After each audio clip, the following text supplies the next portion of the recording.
दोस्तों, स्वागत है आप सभी का आपके अपने चैनल यू लर्न क्लासेस पे।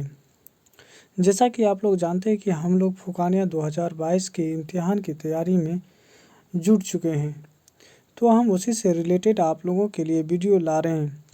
आज का वीडियो आप लोगों के लिए बहुत ही अहम है, क्योंकि आज के वीडियो में हम लोग देखेंगे हिंदी व्याकरण।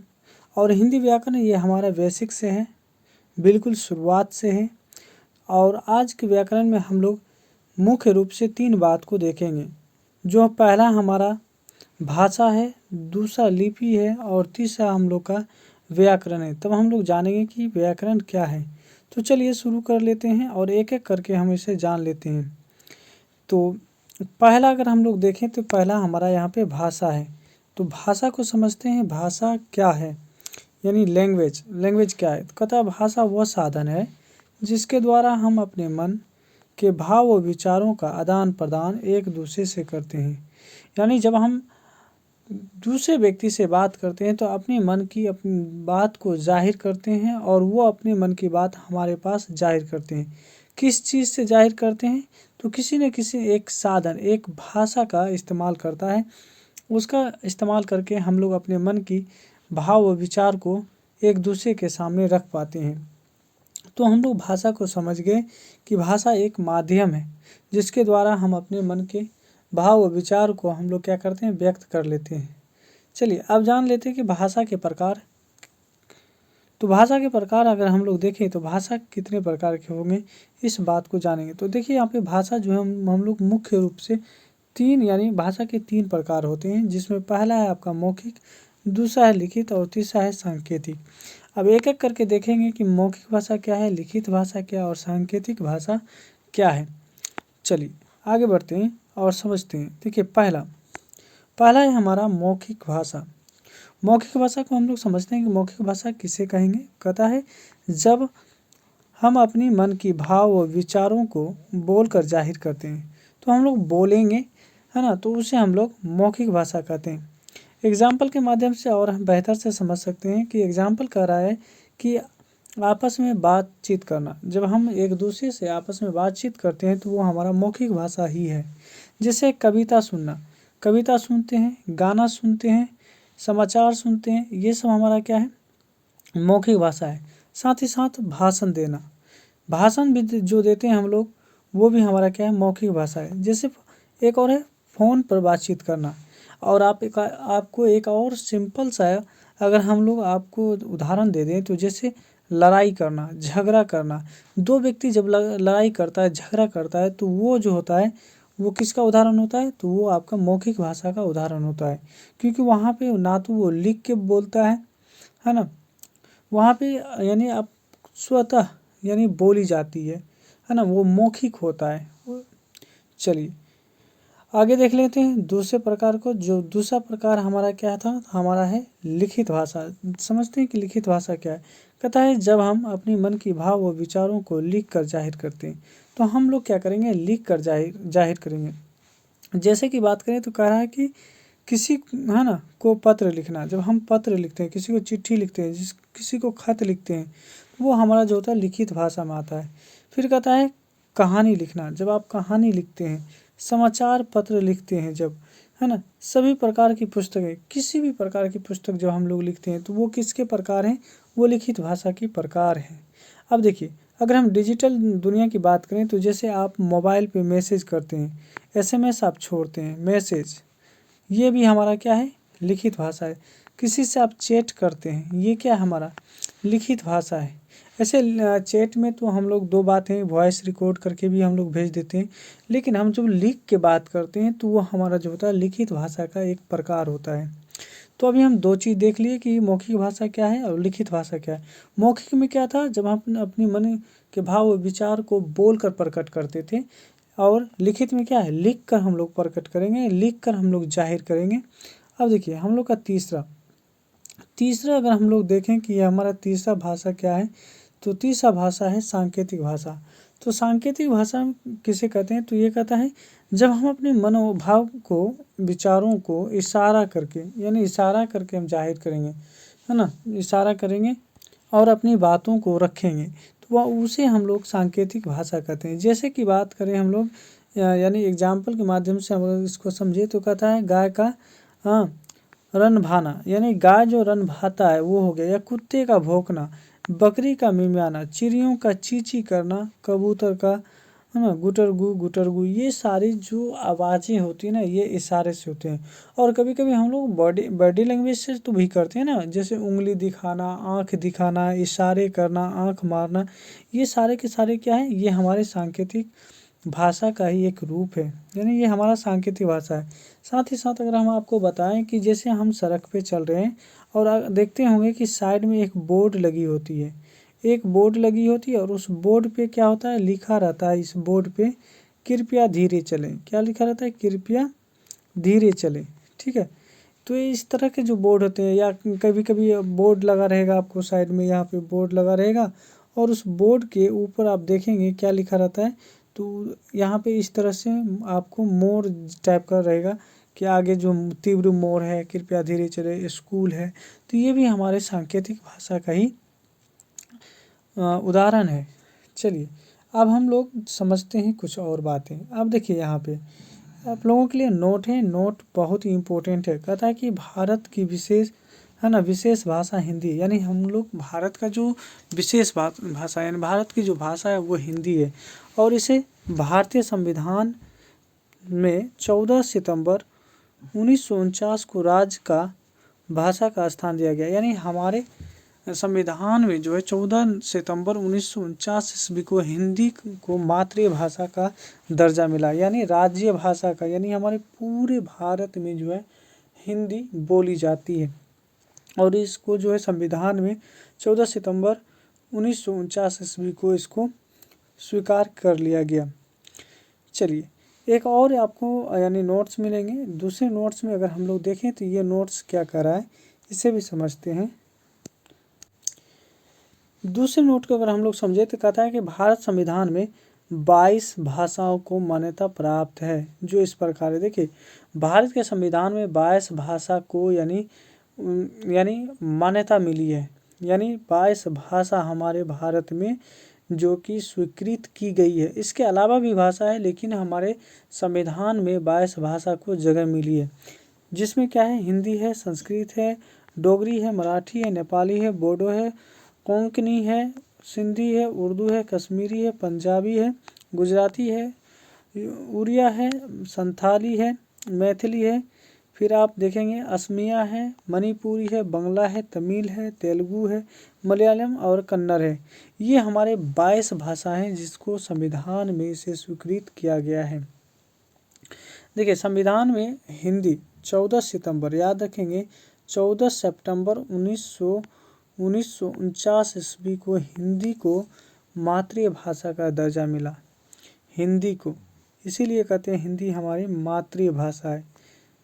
ओके, इसके अलावा 22 भाषा को और संविधान में सम्मिलित किया गया, जो इस प्रकार से आपको बताए हैं, इसे याद कर लेंगे।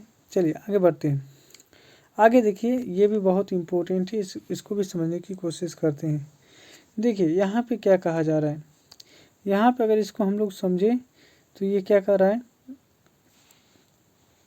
कह रहा है भारत बहुत ही बड़ा देश है, विभिन्न स्थानों के लोग विभिन्न भाषाएं बोलते हैं। ये तो बात सही है ना, अलग अलग जगह पे अलग अलग भाषाएं बोलती है ना, कहीं पे मैथिली, कहीं पे भोजपुरी, कहीं पे तेलुगु, कहीं पे बंगला, ये अलग अलग जगह पे अलग अलग भाषाएं बोली जाती है। कह रहा है कई भाषाएं बहुत ही छोटे क्षेत्र में बोली जाती है और थोड़ी दूर है ना, थोड़ी दूर पर इनका स्वरूप बदल जाता है ना, और इसे ही बोली का नाम दिया गया। ये भी बात बिल्कुल सही कहा गया है कि भारत के कदम कदम पे अगर आप देखें तो भाषा बदलती रहती है, चेंज होती रहती है ना, और इसी यानी कदम कदम यानी थोड़ी दूर पे है ना, भिन्न दूरी पे जब जाते हैं और भाषा यानी हमारा चेंज हो जाता है, उसे बोली कहा जाता है। जैसे यहाँ पे देखिए हम एग्जाम्पल के माध्यम से आपको समझाने की कोशिश कर रहे हैं, यानी यहाँ पे उदाहरण के माध्यम से समझाने की कोशिश कर रहे हैं कि हरियाणा में हरियाणवी भाषा बोली जाती है, भोजपुर में भोजपुरी भाषा बोली जाती है, राजस्थान में जाएंगे तो राजस्थानी भाषा बोली जाती है, और गढ़वाल में जाएंगे तो गढ़वाली भाषा बोली जाती है। और इसी को हम सिमट कर एक छोटा सा यानी आपको निचोड़ जिसे समझाने की कोशिश की है, इसी को कहा गया है कि सीमित क्षेत्र में बोली जाने वाली भाषा जो होती है वो बोली कहलाती है। यानी पूरे व्यापक रूप से नहीं, कुछ ही क्षेत्र में जो भाषाएं बोली जाती है उसको हम लोग बोली कहते हैं। ठीक, जैसे बांग्ला ही भाषा की बात कर लें तो बांग्ला भाषा देखें, ऐसे तो बांग्ला भाषा का तो हमारे संविधान में भी जगह है। जैसे भोजपुरी देख लें तो भोजपुरी जो है भोजपुर यानी जिला और उसके आसपास जिला में ही बोली जाती है व्यापक रूप से। ये नहीं कहते हैं कि अदर राज्य के लोग इसे नहीं समझते हैं और नहीं बोल पाते हैं, लेकिन हम व्यापक रूप से हम समझाने की कोशिश कर रहे हैं। जैसे राजस्थानी भाषा, अगर हम राजस्थानी भाषा के बारे में बात करें तो राजस्थान भर में जो ये भाषा जो है व्यापक रूप से बोली जाती है, लेकिन इसके अलावा अदर स्टेट में आप चले जाएं तो फिर आप इसका यानी प्रयोग है बहुत कम हो जाता है। जैसे अगर हम बिहार की बात करें तो बिहार में राजस्थानी भाषा बहुत कम, ना मात्र के बराबर बोली जाती है। यहाँ पे अगर हम मैथिली बोले तो मैथिली खूब बोली जाती है, यहाँ पे भोजपुरी बोली जाती है। तो ये सीमित क्षेत्र पे अलग अलग भाषा को जो है बोली जाती है, तो उसी को हम लोग क्या कहते हैं, बोली कहते हैं। चलिए आगे और समझते हैं कि आपके आज की क्लास में यानी आज के वीडियो में आप और क्या क्या पढ़ेंगे। तो देखिए यहाँ पे कह रहा है कि विश्व में बोली जाने वाली भाषाएं, यानी दुनिया भर में बोली जाने वाली भाषाएं क्या कौन कौन सी है। यहाँ पे कुछ प्रमुख भाषाएं को हम यहाँ पे इंक्लूड किए हैं, क्योंकि दुनिया में तो बहुत सारी भाषाएं बहुत सारी बोली जाती हैं, लेकिन जो प्रचलित है, जो मशहूर है, जो भाषा को आमतौर पर सभी लोग जानते हैं, वो भाषा को हम यहाँ पे शामिल किए हैं। देखिए कह रहा है कि विश्व के प्रत्येक देश की अपनी विशेष भाषा होती है। ये भी बिल्कुल बात सही है। जैसे भारत में हम लोग हैं तो यहाँ हिंदी बोली जाती है ना। अब आप दूसरे देश चले जाएंगे वहाँ अलग भाषा हो जाती है। जैसे आप चीन चले जाइए तो वहाँ की चीनी भाषा हो जाएगी। आप कहने का मतलब इंग्लैंड चले जाएंगे वहाँ अंग्रेजी भाषा हो जाएगी। तो इस प्रकार से अलग अलग देश का जो होता है अलग अलग भाषा होता है। तो यहाँ पे उसी बात को हम लोग समझेंगे। कह रहा है कि भारत की हिंदी भाषा है, अरब की अगर हम लोग बात करें तो अरबी भाषा है, इंग्लैंड की बात करें तो अंग्रेजी भाषा है, रूस की बात करें तो रूसी भाषा है। इसके साथ साथ अगर हम देखें यहाँ पे तो कह रहा है यहाँ पे स्पेन में स्पेनिश यानी वहाँ की भाषा है, चीन की चीनी भाषा है, फ्रांस की फ्रेंच भाषा है, जर्मनी की जर्मन भाषा है और जापान की जापानी भाषा है। तो अलग अलग देश में अलग अलग भाषाएं बोली जाती है। इसके अलावा देखें यहाँ पे एक नोट्स है और नोट्स में हम लोग समझने की कोशिश करते हैं कि अंग्रेजी भाषा को अंतर्राष्ट्रीय भाषा का दर्जा दिया गया है। देखिए अंग्रेजी भाषा जो है ये क्या है, अंतर्राष्ट्रीय भाषा है। इसीलिए इंग्लिश यानी अंग्रेजी इंग्लिश को ग्लोबल यानी लैंग्वेज कहा जाता है या इंटरनेशनल लैंग्वेज कहा जाता है। क्यों कहा जाता है, क्योंकि ये पूरे विश्व में यह भाषा सब भाषाओं से अधिक बोली पढ़ी, यहाँ पे ये मिस्टेक हो गया, यानी बोली जाती है, पढ़ी जाती है और समझी जाती है। तो दुनिया में सबसे अधिक भाषा जो है यानी भाषा जो है अधिक इस्तेमाल होने वाली जो भाषा है वो हमारा अंग्रेजी है।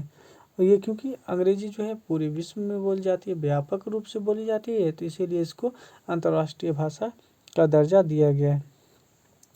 आगे देखें, आगे अब हम लोग पढ़ने वाले हैं लिपि। ये लिपि क्या है, ये बहुत ही महत्वपूर्ण बात है। लिपि को समझ लेते हैं। तो कहता है भाषा को लिखित रूप देने के लिए जिन चिन्हों को निश्चित किया गया उसे हम लिपि कहते हैं। देखिए जैसे अभी हम यहाँ पे लिखे तो आप कहेंगे ये क लिखा हुआ है, अगर हम ऐसे लिख देंगे तो आप कहेंगे ये ब लिखा हुआ है ना, या बा आप बोल सकते हैं। यहाँ पे अगर इसको हम लिख दें तो आप कहेंगे कि बी लिखा हुआ है। तो देखिए एक सिंबल है, ये क्या एक संकेत है और इसे निश्चित कर दिया गया है ना, इसको फिक्स्ड कर दिया गया है कि ये बी है तो आप इसे बी ही पढ़ेंगे, इसे कभी आप पी नहीं पढ़ सकते, क्योंकि ये बी है तो बी ही पढ़ेंगे। ये अभी आपको हम कहने का मतलब ये 8 लिख देते तो 8 ही पढ़ेंगे, आप इसे 9 पढ़ नहीं सकते, बिल्कुल नहीं पढ़ेंगे, इसको 9 पढ़ नहीं सकते। 9 ये है तो आप इसे 7 नहीं पढ़ सकते, क्योंकि ये सब जो चिन्ह है ना, इस चिन्ह को क्या कर दिया गया, एक निश्चित रूप दे दिया गया है और निश्चित रूप जो है यही हमारा लिपि कहलाता है। अब देखिए ये हमारा क है, अगर ऐसे करके लिख देता तो हमारा है ना, उस वक्त लिखने वाले जो थे वो अगर उस वक्त ऐसे लिख के इसको को बोल देता तो हम लोग इसी को जानते आज, है ना। तो लिखित रूप जो हमारा होता है ना, किसी भी है ना, चिन्ह का जो लिखित रूप होता है उसे निश्चित कर दिया गया और आज हम उसे लिपि के तौर पे जानते हैं और उसे हम लोग पढ़ते हैं। अब देखिए अलग अलग भाषा की अलग अलग लिपि होती है, उसे भी समझ लेते हैं। करा हिंदी का जो लिपि होता है वो देवनागरी होता है। संस्कृत का लिपि देवनागरी होता है। मराठी का लिपि देवनागरी होता है। नेपाली का देखेंगे देवनागरी होता है। बोडो का देवनागरी होता है। कोंकणी का देवनागरी होता है। इसके बाद यहाँ पे अगर अंग्रेजी भाषा की लिपि देखें तो ये रोमन हो जाएगा। जर्मन का देखेंगे तो ये इसका भी लिपि रोमन होगा। फ्रेंच का देखेंगे तो फ्रेंच का भी रोमन लिपि होगा। स्पेनिश का देखेंगे स्पेनिश का भी रोमन, और इटालियन का अगर लिपि देखें तो ये आपका रोमन ही होगा। अब देखिए आगे देखें, अगर हम लोग जैसे उर्दू का जो लिपि होता है वो फारसी होता है, और रोमन का जो लिपि फारसी का अगर लिपि देखें तो फारसी होगा, और यहाँ पे 2 बार लिखा गया। और कश्मीरी का इसका भी फारसी होगा। देखिए जब आप लोग पेपर देने के लिए जाएंगे, इम्तिहान देने के लिए जाएंगे तो वहाँ पे आपको रहता है ना, लिपि लिखने के लिए। तो आप उर्दू का दे रहे हैं तो आप वहाँ पे फारसी लिख देंगे। क्या लिखेंगे? फारसी लिखेंगे। चलिए आगे देखते हैं। यहाँ पे अगर देखें तो हम 2 यानी यहाँ पे जो है वाक्य लिए हैं, 2 सेंटेंस लिए हैं, 2 जुमला लिए हैं और इसे समझते हैं। ये वाक्य जो आपका अशुद्ध है और इसको हम क्यों यहाँ पे लिखें तो इसको समझाने की कुछ मकसद है। जैसे करा कि कमरे लटक रहे हैं पर्दे में। देखिए इसे हम जब पढ़ें तो आपको हंसी भी आई होगी, क्योंकि कमरे लटकते नहीं है पर्दे में, है ना। ये आपका क्या है? अशुद्ध वाक्य है, यानी ये आपका सही वाक्य नहीं है, गलत है। जैसे कहते हैं कि होटल खाएंगे आज खाना में, तो ये भी वाक्य जो है आपका क्या है? गलत है।